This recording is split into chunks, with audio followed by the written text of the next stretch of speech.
Hey everybody, welcome back to AWM Insights. It's Brandon and Justin, and each week, we cut through the noise of what Wall Street is trying to sell you to bring you the knowledge, skills, and access that you actually need to invest like a pro. And today we're going to tackle a topic near and dear to everybody's heart. Nobody likes to pay them, but they're a necessity in life, and that is taxes. We're going to hit on a little bit of why you should be proactive with your tax planning, why this shouldn't be the first time your advisor is talking to you this year about it, and hopefully you've gotten ahead of it a little bit. But before we do, let's jump into some of the news that's out there, Justin. We're recording this a little bit earlier in the week than we normally do, but by the time this airs, Rivian will likely have gone public. So Rivian, really cool electric vehicle company, making trucks backed by Amazon and Ford. They released that their plans to go public a couple weeks ago, and they're targeting a $54 billion valuation, which seems a little rich out of the gate. It's basically, even though Ford is backing them, it's basically the valuation of Ford or close to it. So we'll see where that goes. Pfizer said its COVID pill reduces the risk of hospitalization and death by 89%. See if the FDA will have approved this again by the time this airs. That'd be great news. It's an at-home kind of over-the-counter type pill, which can, let's continue to get out of this pandemic era. Other economic data overall. So as we wrap up earnings season here, last week we heard about the jobs data, economic data is starting to taper off, or the trajectory of growth. I want to be clear. The trajectory of growth is slowing, which is kind of expected here at this stage in the cycle. But then kind of more importantly, and on topic with what we're talking about here is Congress continuing to inch forward on both tax proposals, infrastructure, and the overall budget bills. It would be fantastic, I think, if by the time this airs, that something is actually voted on and passed, but we'll see if they can get their act together. And it's a like Brandon, you said, it's a topic near and dear to everyone's heart. There's the billionaire wealth tax that is projected to only impact 700 people in the entire country. Does that actually raise enough revenue? Who knows? But certainly a headline item across the financial media. And then the big debate for the higher tax states, what's going to happen with the SALT cap? So with that, we're going to get into how we think about this from a planning standpoint. And like you said, I think kind of spoiler alert, this isn't the first time you should be planning for taxes right now. Yeah, I think that's the big point here, right, Justin? Is something that we're looking at these new proposals. I was just visiting with a family yesterday that has kind of that multi-generational wealth.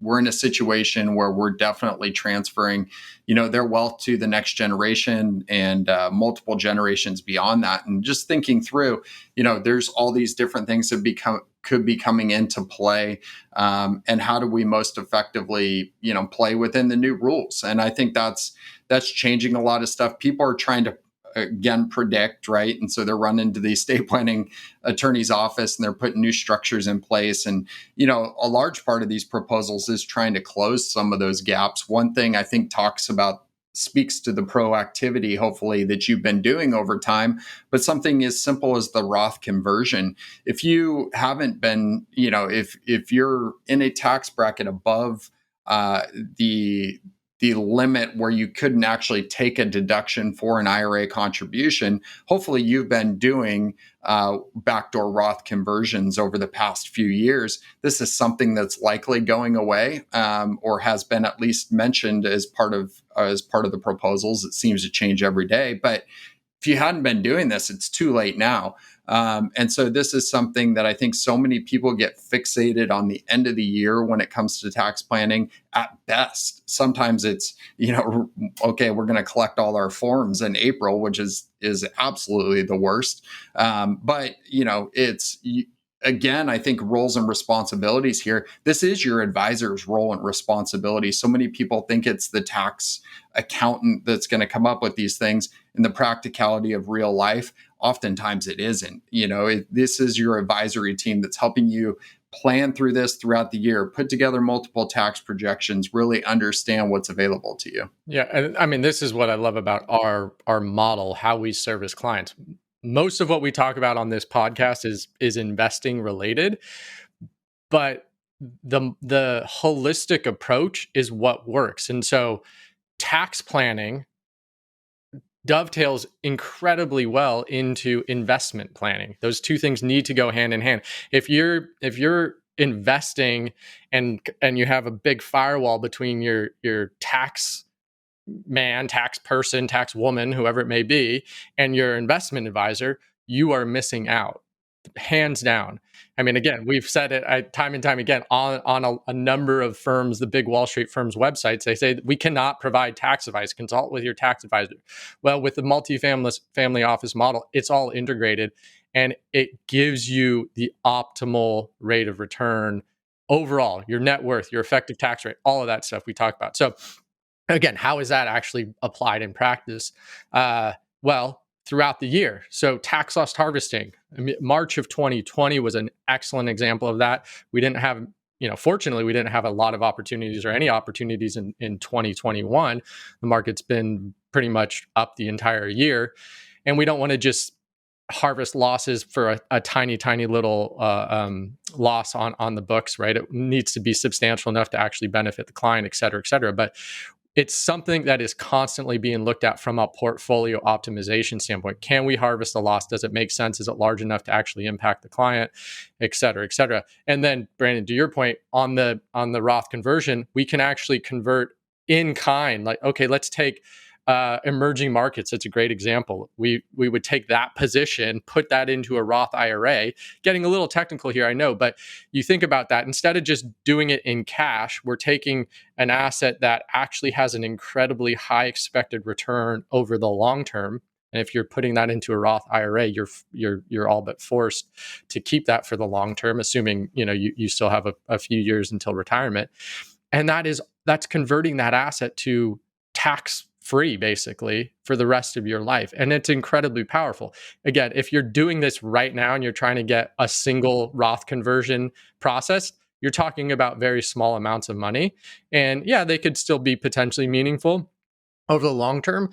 But what really matters is the systematic planning process that is put in place over the long term, over the many years. I mean, we've been doing this for 10 plus years, right? Where since it was, I guess first allowed, let's call it. So you think about that iterative process and constantly doing it, and you're like, oh wow, there's actually a meaningful amount in there. And maybe, yes, that's going away, and the playing field or the rules of the game are changing a little bit. And then what we're going to do is we're going to adapt. We're going to figure out, okay, what is now the optimal way to manage a portfolio within the new tax regime, if anything gets passed. Again, there's a lot of speculation here. It doesn't make sense to make any knee-jerk reactions to what is being proposed because it's a constant moving target. I think that's just great insight, Justin. It made me think of gifting, right? If we're a charitable intent, if you're not on the same page, if your advisory team's not on the same page with your tax team, how do you know what to gift? I think so many people lose the opportunity for impact because they give cash. It's the easiest thing. It's just what you think of. But if you are actually thoughtful, this is integrated, maybe you're looking for appreciated securities, and that's what you're gifting.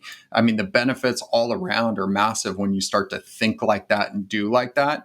We talked about it a couple episodes ago, but the Goldman Sachs proposal I saw, zero thought to tax planning, right? They were just like pulling out of thin air. They're going to realize gains.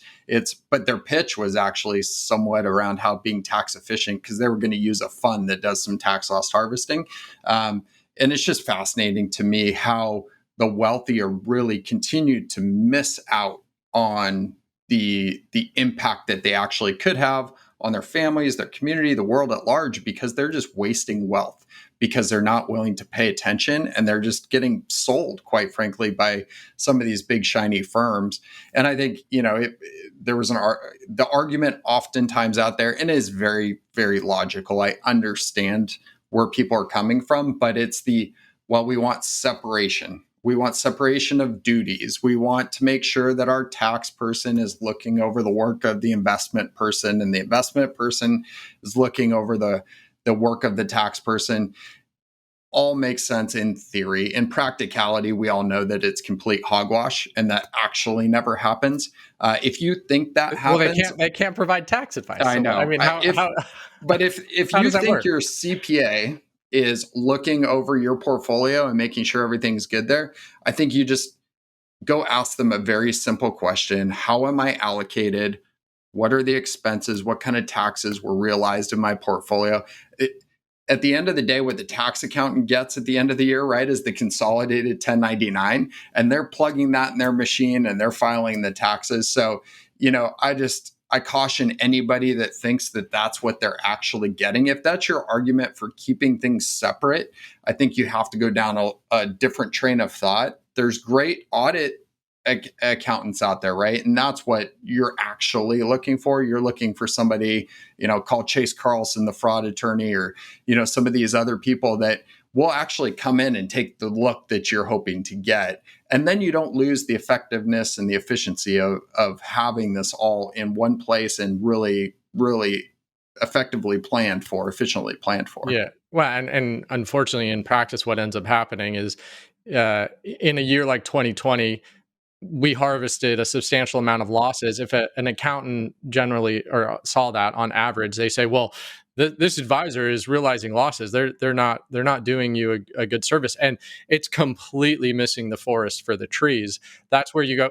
The wealthiest families have a family office, a multi-family office model where all of this is integrated for this exact reason that we're hitting on, and it's just incredibly powerful for you at the end of the day. And look, let's put a teaser or question out there. We want to explain this to you in these podcasts.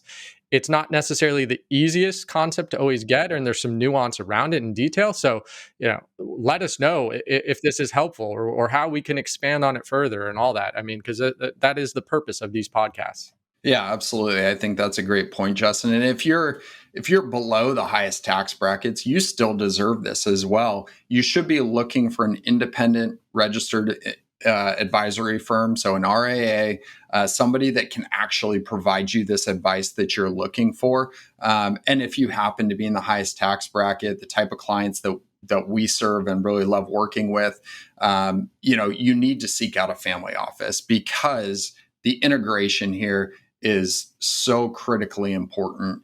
And so I just encourage everybody to take a look at that. And if you want more information, like you said, Justin, please reach out to us.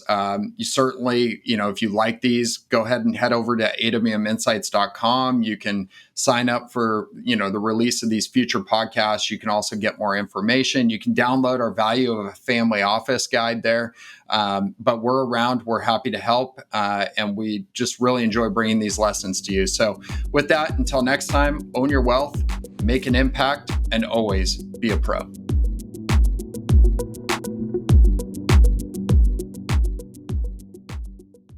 The information in this podcast is educational and general in nature and does not take into consideration the listener's personal circumstances.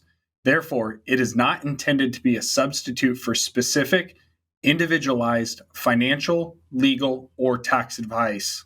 To determine which strategies or investments may be suitable for you, consult the appropriate qualified professional prior to making a final decision.